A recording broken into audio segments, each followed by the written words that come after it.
বন্ধুরা, তোমাদের YouTube channel GK মাইনাতে তোমাদের স্বাগত। বন্ধুরা, প্রত্যেক দিন যে কমনযোগ্য প্রশ্ন উত্তর নিয়ে আমরা সিরিজ শুরু করেছি, আজকে নতুন একটা সেট যেখান থেকে আপকামিং সমস্ত পরীক্ষায় রাজ্য সরকারের যে সমস্ত পরীক্ষাগুলো আছে সমস্ত পরীক্ষা কিন্তু তোমরা এখান থেকে প্রশ্ন কমন পাবে। তাহলে চলো শুরু করব।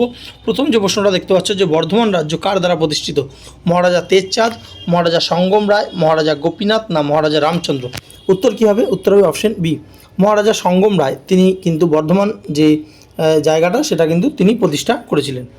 পরবর্তী প্রশ্ন তোমরা দেখতে পাচ্ছ যে ফরওয়ার্ড ব্লক দলটি কে গঠন করেছিলেন? জওহরলাল নেহরু, সুভাষচন্দ্র বসু, ভগৎ সিং না বীণা দাস? তো উত্তর কী হবে? উত্তর হবে অপশন বি, নেতাজি সুভাষচন্দ্র বসু কিন্তু ফরওয়ার্ড ব্লক দলটি গঠন করেছিলেন।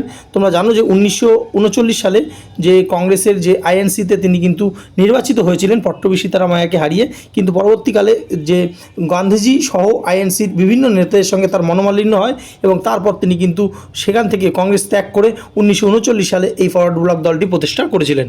নেক্সট আমরা দেখব 3 নম্বর যে পৃথিবীর ঘূর্ণনের ফলে কোনটা ঘটে? বহু পরীক্ষায় স্টেট গভর্নমেন্টের ম্যাক্সিমাম পরীক্ষায় এই প্রশ্নটা আসে, ভিভিআই করে রাখো যে পৃথিবীর ঘূর্ণনের ফলে কোনটা ঘটে? ঋতুর পরিবর্তন, দিনরাত, চাঁদের গতি না সাগরের স্রোত? উত্তর হবে অপশন বি, দিন ও রাত্রির কিন্তু ঘটে পৃথিবীর ঘূর্ণনের ফলে। ঠিক আছে, আচ্ছা নেক্সট দেখতে পাচ্ছ যে কি বলছে ভারতের সংবিধানের মোট কতগুলি অনুচ্ছেদ আছে মূল সংস্করণে, অর্থাৎ যে একদম শুরু হয়েছিল তখন কতগুলো অনুচ্ছেদ ছিল? 395, 440, 448 না 370? উত্তর হবে অপশন এ, 395টি কিন্তু যে অনুচ্ছেদ বা আর্টিকেলস ছিল। পরবর্তী প্রশ্ন আমরা দেখব যে ব্ল্যাক হোল এটি কে আবিষ্কার করেছেন? স্টিফেন হকিং, জন মিচেল, গ্যালিলিও না নিউটন? উত্তর কী হবে? উত্তর হবে অপশন বি, জন মিচেল। তিনি কিন্তু এটা আবিষ্কার করেছিলেন। পরবর্তী প্রশ্ন যে হ্যামিল্টন রুলার পদার্থবিজ্ঞানে কী বোঝায়? তাপমাত্রা পরিমাপক, দিক পরিবর্তন পরিমাপক না শক্তির সংরক্ষণ নীতি না গতির গাণিতিক নিয়ম? উত্তর কী হবে? উত্তর হবে অপশন ডি, অর্থাৎ গতির গাণিতিক নিয়ম এই হ্যামিল্টন রুলার কিন্তু বোঝায়। নেক্সট আমরা দেখব 7 নম্বর প্রশ্ন যে গরম বায়ু ওপরে উঠে যাওয়াকে কী বলে? রেডিয়েশন, অপশন বি বলছে conduction, option C convection, option D inflation? উত্তর হবে অপশন সি, কনভেকশন বলা হয়। গরম বায়ু ওপরে উঠে যাওয়াকে কনভেকশন বলা হয়। নেক্সট আমরা দেখব যে অ্যাসিড রেন বা অ্যাসিড বৃষ্টিতে প্রধান উপাদান কোনটি? Nitrogen, sulphur dioxide, carbon monoxide না ফ্লোরোকার্বন? উত্তর কী হবে? উত্তর হবে অপশন বি।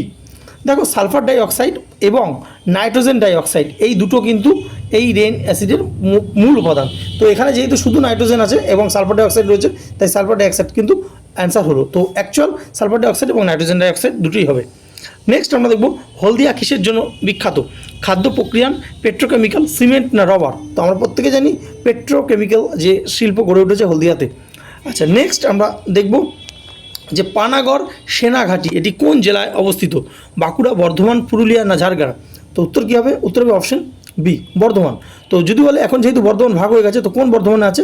এটা কিন্তু ওয়েস্ট বর্ধমান বা পশ্চিম বর্ধমানে কিন্তু এই পানাগড় সেনাঘাঁটিটা অবস্থিত। পরবর্তী ভারতের সবচেয়ে বড় রাজ্য কোনটি? এটা আমরা প্রত্যেকেই জানি, মধ্যপ্রদেশ, মহারাষ্ট্র, রাজস্থান, উত্তরপ্রদেশ?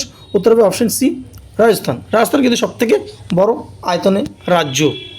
নেক্সট আমরা দেখব ভারতের সর্বপ্রথম মেট্রো চালু হয় কবে? 1982, 1984, 1986 না 1990? উত্তর হবে অপশন বি, 1984 সালে ভারতের প্রথম মেট্রো চালু হয়েছিল। কোথায়? সেটা হচ্ছে কলকাতায়। নেক্সট ভারত ছাড়ো আন্দোলন কবে শুরু হয়েছিল? 1940, 1942, 1945 না 1939? উত্তর হবে অপশন বি, 1942 সালে গান্ধীজির নেতৃত্বে ভারত ছাড়ো আন্দোলন শুরু হয়েছিল। ঠিক আছে, নেক্সট আমরা দেখব যে সিন্ধু সভ্যতার বিখ্যাত শহর কোনটি? বারাণসী, হরপ্পা, দিল্লি না এলাহাবাদ? তো আমরা প্রত্যেকে জানি হরপ্পা, কারণ সিন্ধু সভ্যতার অপর নাম কিন্তু হরপ্পা সভ্যতাও বলা হয়। পরবর্তী আমরা দেখব যে 15 নম্বর প্রশ্ন রামকৃষ্ণ পরমহংসদেব এর জন্মস্থান কোথায়? এটা কিন্তু খুব ভালো প্রশ্ন এবং অনেকগুলো পরীক্ষায় এই প্রশ্নটা এসেছে। কামারপুকুর, জয়রামবাটি, শান্তিনিকেতন না কাটোয়া? উত্তর হবে অপশন এ, কামারপুকুর। কামারপুকুরে কিন্তু রামকৃষ্ণ পরমহংসদেব জন্মগ্রহণ করেছিলেন। কামারপুকুর বর্তমানে হুগলি জেলায় অবস্থিত। আর রামকৃষ্ণদেবের যিনি পত্নী ছিলেন, স্ত্রী ছিলেন যে সারদা মা, তো সারদা মার জন্মস্থান কিন্তু জয়রামবাটি, যেটা বাঁকুড়া জেলায় অবস্থিত। ঠিক আছে, গুরুদেব উপাধিটি কাকে দেওয়া হয়েছিল? রবীন্দ্রনাথ ঠাকুর, বিবেকানন্দ, গান্ধীজি না রাজা রামমোহন রায়? তো উত্তর কী হবে? উত্তর হবে অপশন এ, রবীন্দ্রনাথ ঠাকুর। তো রবীন্দ্রনাথ ঠাকুরকে কিন্তু গুরুদেব উপাধিটা দেওয়া হয়েছিল এবং কে দিয়েছিল? সেটা দিয়েছিল মহাত্মা গান্ধী। নেক্সট আমরা দেখব 17 নম্বর প্রশ্ন বায়ুমণ্ডলের সবচেয়ে বেশি গ্যাস কোনটি? অক্সিজেন, কার্বন ডাইঅক্সাইড, নাইট্রোজেন না হাইড্রোজেন? উত্তর হবে কী হবে? Option C, nitrogen. নাইট্রোজেন কিন্তু বায়ুমণ্ডলের সবথেকে বেশি, 78% নাইট্রোজেন থাকে। ঠিক আছে, পরবর্তী আমরা দেখে নেব 18 নম্বর, চুম্বক যে পল্লবন এটি কোন ঘটনার জন্য হয়? আকর্ষণ, বিকর্ষণ, অভিকর্ষণ আর চৌম্বক বল। উত্তর হবে অপশন বি, বিকর্ষণ। অর্থাৎ একটি চুম্বক অপর একটি চুম্বককে বিকর্ষণ করবে যেই ধর্মটার জন্য, সেটা হচ্ছে চুম্বক পল্লবন, এই ঘটনাটা। ঠিক আছে তো? আচ্ছা, নেক্সট, ডিএনএর খোঁজ পেয়েছিলেন কে? তো কে পেয়েছিলেন? চারটে option, Charles Darwin, Gregor Mendel, James Watson না ক্রিক এবং লুই পাস্তুর। তো উত্তর হবে অপশন সি, জেমস ওয়াটসন ও ক্রিক, যে এনারা দুজন মিলে কিন্তু এই ডিএনএর খোঁজ পেয়েছিলেন। নেক্সট, পাটনা শহর কোন নদীর তীরে অবস্থিত? গঙ্গা, ব্রহ্মপুত্র, যমুনা না মহানন্দা? তো উত্তর হবে অপশন এ, গঙ্গা। পাটনা শহর গঙ্গা নদীর তীরে গড়ে উঠেছে। নেক্সট, গোন্ড জাতি এটি কোথায় বসবাস করে? রাজস্থান, মণিপুর, মধ্যপ্রদেশ না মেঘালয়? তো উত্তর কী হবে? দেখো, গোন্ড যে জাতি রয়েছে না, তারা অ্যাকচুয়াল মিডল ইন্ডিয়া এবং সাউথ ইন্ডিয়া জুড়ে কিন্তু তাদের রয়েছে। কোন কোন জায়গায়?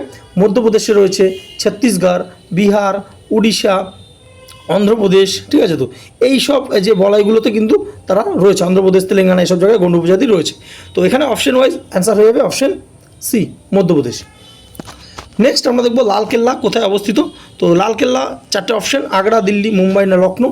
উত্তর হবে অপশন বি, দিল্লি। লালকেল্লা দিল্লিতে অবস্থিত এবং লালকেল্লা কে তৈরি করেছিলেন? সেটা হচ্ছে মুঘল সম্রাট শাহজাহান। ঠিক আছে তো? নেক্সট আমরা দেখব ব্রহ্মপুত্র নদীর উৎস কোথায়? তিব্বত, ভুটান, অরুণাচল প্রদেশ না সিকিম? উত্তর হবে অপশন এ, তিব্বত। তিব্বতের চিমাইংদাও থেকে কিন্তু এই ব্রহ্মপুত্র নদীর উৎপত্তি হয়েছে। নেক্সট আমরা পরবর্তী যে প্রশ্ন দেখব, বন্দে ভারত ট্রেন এটি কবে শুরু হয়েছিল বা চালু হয়েছিল? 2019, 2020, 2021 না 2022? উত্তর হবে অপশন এ, 2019 সালে বন্দে ভারত ট্রেন কিন্তু এটা চালু হয়েছিল এবং প্রথম যেটা শুরু হয়েছিল সেটা কোথা থেকে? সেটা হচ্ছে আহমেদাবাদ থেকে বারাণসী পর্যন্ত। ঠিক আছে? নেক্সট আমরা দেখব নবগ্রহ বলতে কয়টি গ্রহকে বলা হয়? সেটা হচ্ছে 8টি, 9টি না 7টি না 10টি? তো আমরা প্রত্যেকে জানি অপশন বি, 9টি গ্রহকে নবগ্রহ বলা হয়। কী কী রয়েছে এর মধ্যে? সূর্য রয়েছে, চাঁদ রয়েছে, ঠিক আছে তো, শুক্র রয়েছে, বুধ রয়েছে, আচ্ছা তারপর বৃহস্পতি রয়েছে, শনি রয়েছে, রাহু রয়েছে, কেতু রয়েছে। ঠিক আছে তো? আচ্ছা, পরবর্তী, সংবিধানের পিতা কাকে বলা হয়? রাজেন্দ্র প্রসাদ, ভিভি মেনন, বি আর আম্বেদকর না জওয়াহরলাল নেহরু? প্রত্যেকে আমরা জানি অপশন সি, বি আর আম্বেদকরকে কিন্তু সংবিধানের পিতা বা ফাদার অফ কনস্টিটিউশন বলা হয়। নেক্সট, নয়াদিল্লি ভারতের রাজধানী কবে ঘোষিত হয়? 1911, 1947, 1905 না 1920? তো 1911 সালে কিন্তু কলকাতা থেকে দিল্লিতে রাজধানী কিন্তু ট্রান্সফার হয়েছিল। ঠিক আছে তো? আচ্ছা, নেক্সট আমরা দেখব ব্যারাকপুর। তো ব্যারাকপুরে তোমরা জানো যে সিপাহি বিদ্রোহে যে প্রথম শহীদ মঙ্গল পাণ্ডে ব্যারাকপুর ক্যান্টনমেন্টেই কিন্তু এই ঘটনাটা ঘটেছিল। তো সেই ব্যারাকপুর কোথায় আছে? উত্তর চব্বিশ পরগনা, দক্ষিণ চব্বিশ পরগনা, নদিয়া না কলকাতা? উত্তর হবে অপশন এ, উত্তর চব্বিশ পরগনা জেলা কিন্তু ব্যারাকপুর অবস্থিত। আচ্ছা, পরবর্তী দীঘা। তো যেহেতু দীঘাতে এখন কিন্তু একটা বিখ্যাত যে পুরীর জগন্নাথ মন্দিরের আদলে জগন্নাথ মন্দির প্রতিষ্ঠা হয়েছে, তো দীঘা কোন জেলার অন্তর্গত? এটা তোমাদের জানতে চাওয়া হতে পারে। পশ্চিম মেদিনীপুর, পূর্ব মেদিনীপুর, হুগলি না দক্ষিণ চব্বিশ পরগনা? তো উত্তর হবে অপশন বি, পূর্ব মেদিনীপুর জেলা কিন্তু দীঘা অবস্থিত। আচ্ছা, নেক্সট যে প্রশ্নটা আমরা প্রত্যেকদিন লাস্ট প্রশ্নটা তোমাদেরকে যে দিয়ে থাকি হোমওয়ার্ক, তো আজকের হোমওয়ার্ক প্রশ্ন, ইসরোর হেডকোয়ার্টার কোথায়? হায়দ্রাবাদ, বেঙ্গালুরু, চেন্নাই না দিল্লি? অবশ্যই কমেন্ট সেকশনে তোমরা কমেন্ট করো। যে প্রথম কমেন্ট করবে তার কমেন্ট আমরা পিন করে দেবো, এবং যারা জানো না অবশ্যই দেখে নাও তোমরা। ঠিক আছে তো? 1969 সালে কিন্তু ইসরো প্রতিষ্ঠা হয়েছিল। তো ভিডিও ভালো লাগলে অবশ্যই লাইক করো, যারা নতুন অবশ্যই চ্যানেলটা সাবস্ক্রাইব করো এবং পাশে থাকা বেল আইকন ক্লিক করো, এবং তোমাদের পরিচিত ভাই বোন যদি এই পরীক্ষাটা দেয় অবশ্যই শেয়ার করে দাও। সাবস্ক্রাইব করুন আমাদের চ্যানেল জিকে ম্যানিয়া আর লেটেস্ট ভিডিও নোটিফিকেশনের জন্য বেল আইকনটি প্রেস করুন।